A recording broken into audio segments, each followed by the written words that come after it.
जय हिंद विद्यार्थियों, सरला की हिंदी पाठशाला में आप सभी का स्वागत है। आइए मैं आपको आज कुछ अपने कमरे में दिखा रही हूँ। यहाँ आपको कुछ खाली कुर्सी और मेज दिखाई दे रही होंगी।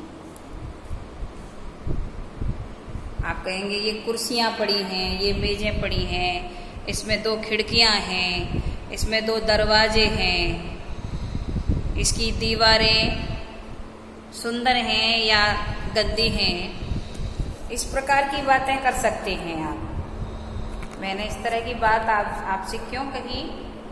आज का हमारा विषय है वचन।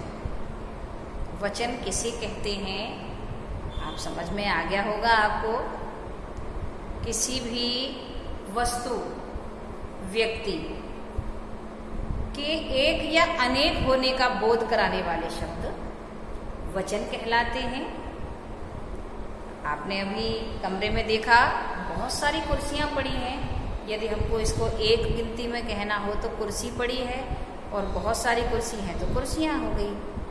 किताबें, दरवाजा, दरवाजे, खिड़की, खिड़कियां। इनसे बोध होता है कि चीज़ें एक हैं या एक से अधिक है। 1 उंगली, 5 उंगलियां।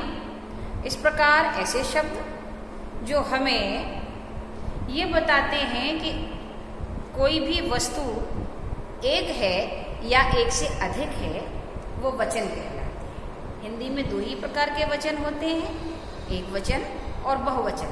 संस्कृत में 3 प्रकार के होते हैं, एक वचन, द्विवचन, बहुवचन। ये अंतर होता है।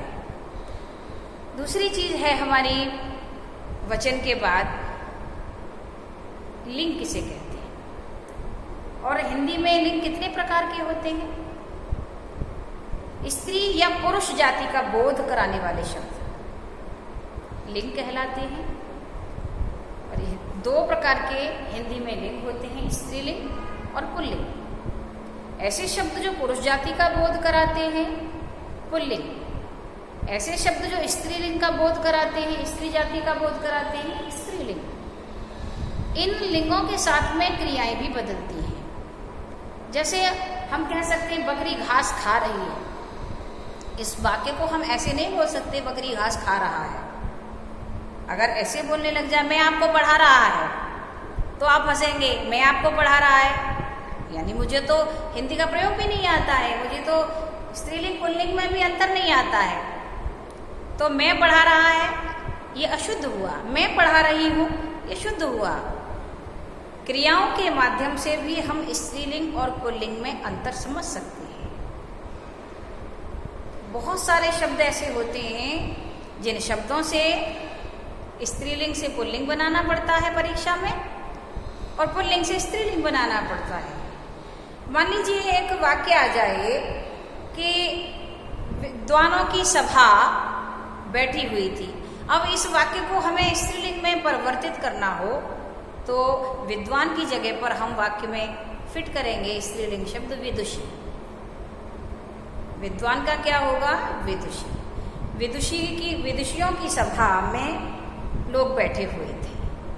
पंडित का पंडिताइन, ठाकुर का ठाकुराइन, सुनार का सुनारिन, लोहार का लोहारिन, चूहा का चूहिया। ये स्त्रीलिंग शब्द हैं। जानदार वस्तुएं और बेजान वस्तुओं में भी स्त्रीलिंग पुल्लिंग होता है। जैसे किताब को हमेशा स्त्रीलिंग में प्रयोग किया जाता है। जनता स्त्रीलिंग में प्रयोग की जाती है। भीड़ स्त्रीलिंग में प्रयोग की जाती है। तो वाक्यों के प्रयोग के आधार पर भी हम देख लें कि क्रिया किस तरह की प्रयोग हो रही है। भीड़ भाग रही थी, भीड़ निकल पड़ी थी। तो यहाँ जहाँ पर री का प्रयोग होता है, ई का प्रयोग होता है, ए का प्रयोग होता है, वहाँ आपके स्त्रीलिंग शब्द होते हैं। यह पहचानने की विशेष बात है। अगली वीडियो में हम पुरुष और कारकों के विषय में जानेंगे। जय हिंद।